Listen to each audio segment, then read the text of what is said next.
Hi everyone, this is Simon Ward. I'm back again with another instructional video. Today I wanted to talk about cycling and the use of power. Now, in my guise as a coach, I think that power is one of the most useful tools that you can have for your training. You see down here, I say you should invest in a power meter, or I think you should, and now I'm going to give you some reasons why I think you should be investing in a power meter. When we use the term investment, we usually mean putting some money into something and then expecting a little bit more back. So if you put £100 into a bank account, you expect to get 105 or 110, and if you've got a really good rate of return, you might get 20% back. So that's really important. Anyway, excuse the people outside. So I think this is one of the ways in which you can be smart with your training. So I've got a few reasons why I think you should be investing in a power meter. The first is consistency. Whatever day you're on, whatever type of riding you're doing, the power meter always reads watts. So if you're having a good day or it's a hard day, you might be pushing out 250 to 300 watts. If you're having an easy day, it might be 150 to 200 watts, but those watts are always the same units. This differs with a heart rate monitor. Sometimes, if you're tired, you can think you're working hard, but your heart rate doesn't reflect that. It's actually suppressed.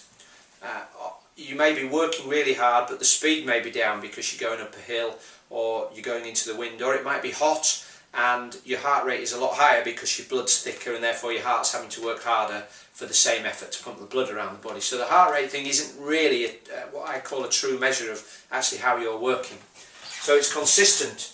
You get an immediate response, which means that if you put some power down to accelerate out of a bend or to go uphill, there is an immediate change in the reading that's on your power meter, and you can tell straight away. With a heart rate monitor, there's usually a delay of 2 or 3 minutes. In fact, you can experience going up a hill and then getting to the top and stopping and waiting for some of your mates, and your heart rate will still be rising even though you have stopped working, okay, because it takes that while for the heart rate to catch up and still provide the blood for the rest of the body. You can control your effort.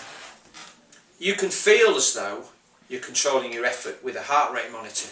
In fact, sometimes when it's particularly hot or if you're tired, your heart rate can stay in the same zone, but your power may be dropping in order for you to control your effort.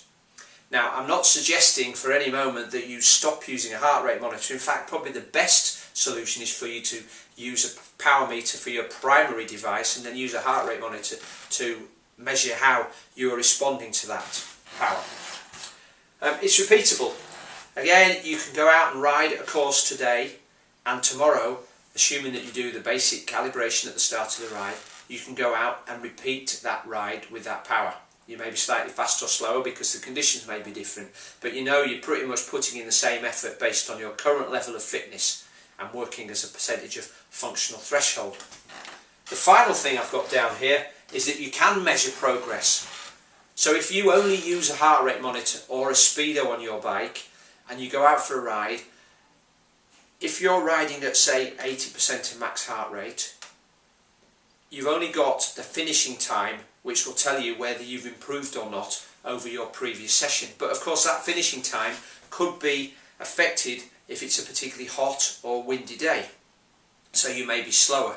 There may be certain parts where you're faster because you've got a tailwind at a particular part of the course. Using power and again using heart rate as an assistant, you can tell straight away. For instance, if you ride a 10-mile course at the same wattage, you can tell if your heart rate is lower. That will give you a pretty good idea if you've improved.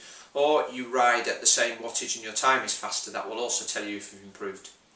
You'll also be able to make good use of a power meter on a turbo trainer, or if you buy one of the indoor trainers that have got power, such as a compi trainer, then you can make most use of that on times when you can't get out onto the ride. So you've got a couple of options. One, buy a bike mounted power meter either in the wheels, the pedals, or in the crank or the bottom bracket, or you can have power meter on your turbo trainer, indoor trainer, such as a compi trainer, or you can combine a bike mounted one with a standard turbo trainer.